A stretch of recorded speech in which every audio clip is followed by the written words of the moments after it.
মানে বললে বিশ্বাস করবেন না, 5-6টা এমন জিনিস বলবো মানে এত ভুল করছে, মানে এত মারাত্মক ক্ষতি হয় এই জিনিসগুলোর জন্য আপনারা কেউ জানিই না। দেখবেন এই বা বা খুঁটি যেগুলো আর কি শাটারিংয়ের নিচে থাকে, ঠিক আছে, ওই খুঁটিগুলো এই যে 10 ফুটের খুঁটি, 11 ফুটের খুঁটি প্লেন এরকম দাঁড় করিয়ে দিলে হবে না, মাঝে মাঝে ব্রাশিং দিতে হবে, মাঝে মাঝে কী দিতে হবে, টানা দিতে হবে বাসগুলোকে।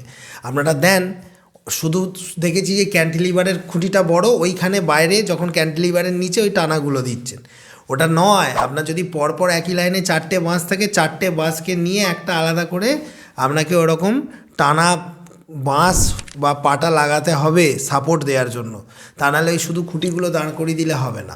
এবং অনেক জায়গাতে দেখেছি ওই শাটারিং করার সময় তারপর বলবেন দাদা ছাদের ওইখানটায় ফাট, ওখানটায় ফাট। ইনিশিয়ালি ছাদ ঢালাই হওয়ার সময় বসে যায়, তো আপনারা জানেন, সেগুলো বোঝেন অত। আর ওই উপরে দুম করে উপর থেকে মালটা ফেলে দিচ্ছে, আমরা বারবার বলি সেগ্রিগেশন হয়ে যায়। কেন কোমরটা একটু বেঁকিয়ে পিছনটা একটু উঁচু করে একটু মাথাটা নামিয়ে ফেলা যায় না? হ্যাঁ, ফেলা যায় না? মাথা থেকে কড়াটা নিয়ে বলে দাদা আপনি দেখান, আমি দেখাবো কেন? তাহলে এত পড়াশোনা করে ইঞ্জিনিয়ার কেন হলাম? তোমরা যে কাজটা করছো সেই কাজটাকে প্রপার নিয়মে করো, তবেই তো ছাদ ভালো হবে।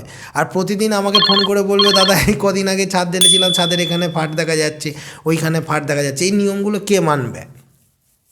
বললেই বলবে, তখন বলবে যে এই একটা বাজে লোক, মিস্ত্রিগুলো বলবে এই একটা বাজে লোক, এইসব কথা বলছে। যাই হোক, এবার একটা জিনিস ভালো করে বোঝো, এই জিনিসগুলো আমরা করবো না, অথচ বলছি যে পাকা বাড়ি এই ফেটে যাচ্ছে, ওই ফেটে ফাটবে। তো আমরা তো রুলসই জানি না, আমরা তো নিয়মই জানি না, বুঝতে পারছি। একটা কলম ঢালাই হচ্ছে, দেখুন, কলমটা ঢালার সময় আমাদের একটা নিয়মে লেখা আছে, বলা আছে, ছবি দিয়ে দেখানো আছে আমরা বললে বলবে ও তুমি বেশি জানো, আমরা প্র্যাকটিক্যালি কাজ করছি। দেখো কি বলা আছে, যে একটা কলমের যখন বোর্ড লাগানো হলো, বোর্ডটাকে চারিদিক থেকে ঠেলা দিতে হবে। হ্যাঁ, চারদিক থেকে। তুমি ভাবছো যে আমার তো লোহার বোর্ড, কেন ঠেলাটা দেবো? কলমটা দাঁড় করানো আছে, কলমটা যে কোনো সময় কলমের যে রড বাইন্ডিংটা আছে সেটাতে একটা হালকা চাপ এলো, দুলে গেল, বোর্ডটা কাঁচা অবস্থায় নড়ে যায়। আমরা কি করি, আমরা বোর্ডটাকে নর্মাল দাঁড় করিয়ে ছেড়ে চলে যাই। হ্যাঁ, বোর্ড নর্মাল দাঁড়িয়ে আছে, একদম পুরো যেন ম্যাজিক। হ্যাঁ, এটা কি ম্যাজিক নাকি? এটা কি ম্যাজিক? বোর্ডটা এরকম দাঁড় করিয়ে রেখে দিয়ে চলে গেলেন, বোর্ডটার ডান দিকে বাম দিকে আগে পরে চারদিক থেকে ঠেলাটা কে দেবে? তো এই জিনিসগুলো আপনারা দেন না, আপনাদেরকে বাংলা ভাষায় বলছি, এটা তো করতে হবে। নিয়ে বলছেন যে কলমটা, তারপর অনেক জায়গায় দেখি কলমটাকে জড়িয়ে ধরে কোলাকুলি করতে গিয়ে দেখি কলম এরকম এরকম দোলে। তার মানে কি, কলমের গোড়াতে ছেড়ে যায়, কলমটা ইনিশিয়ালি প্রথমে নড়ে যায়। আর একবার যখন ওই সিমেন্টটা ঢালা হচ্ছে, তার মধ্যে যে সিমেন্টের স্লারিটা থাকে, তারপর ঢালা হয়ে যাওয়ার পর দেখবেন আর নেই, ঢালা হয়ে যাওয়ার পর আর নেই, পুরো জমাট বেঁধে গেছে, জমাটবদ্ধ হয়ে গেছে। ব্যাপারটা বোঝাতে পারলাম? তো এই প্রবলেমগুলো কারা করছে বলুন তো? এই কদিন আগে একটা ভিডিও বানিয়েছিলাম কুমার কনস্ট্রাকশন চ্যানেলে, সেখানে দেখিয়েছিলাম যে এরকম সেই ড্যাপের গর্ত বলা হয় না, যেটা মিস্ত্রিদের ভাষায়, মানে ভাটি বাঁশ নাকি গর্তর মধ্যে ঢুকিয়ে ভাড়া বানিয়ে তারা ইট গাঁথবে। তো আমাকে সেখানে কোনো এক গুণধর মিস্ত্রি কমেন্ট করেছিল যে এই ইঞ্জিনিয়ার যে এত বড় বড় লেকচার মারছে, ড্যাপের গর্ত কী জিনিস এ জানে? তোমাকে এমন শিক্ষাটা দেবো এই ভিডিওর মধ্যে, মানে তোমাদের মানে কি বলবো, আপাদমস্তক তোমাকে নাচিয়ে ছাড়বো। ইঞ্জিনিয়ারকে ড্যাপের গর্ত দেখাতে এসেছো? হ্যাঁ, একটা জিনিস তোমরা সবসময় জেনে রাখবে, এই যে তোমরা ভাড়ার উপর বাঁশ ঢুকিয়ে যে কাজটা করো, এটা সম্পূর্ণ ভুল। অরিজিনাল নিয়মটা শুনলে না মাথায় উঠে যাবে। কি বলো তো? তার কারণ হচ্ছে যে আমাদের ইঁট যে গাঁথা হয়, আমাদের নিয়মে কি লেখা আছে, ইঁটের উপর কোনো কিছু ঠেকিয়ে গাঁথা যাবে না, আলাদা বেঞ্চ বা আলাদা তার জন্য মাচা বানিয়ে সেই মাচাটা গাঁথনির সাথে কোনো টাচই থাকবে না, এটা নিয়ম। তোমাদেরকে কে বলেছে ওরকম ড্যাপের গর্ত বানাতে? ওরকম গর্ত বানাতে হয় তোমরা জানো না। এবার বলে দাদা এতদিন ধরে বাড়ি করছি, সব জায়গাতে এইভাবেই করেছি। ভুল করেছো তো, ভুল করেছো তো।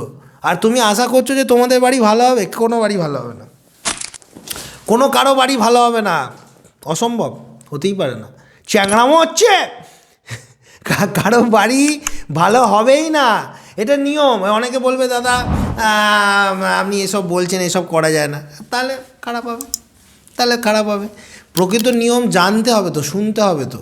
হ্যাঁ, এখন অনেকেই বলবে কোন কোডে লেখা আছে, কোড দেখাতে গেলে না ওই তো বললাম মাথায় উঠে যাবে।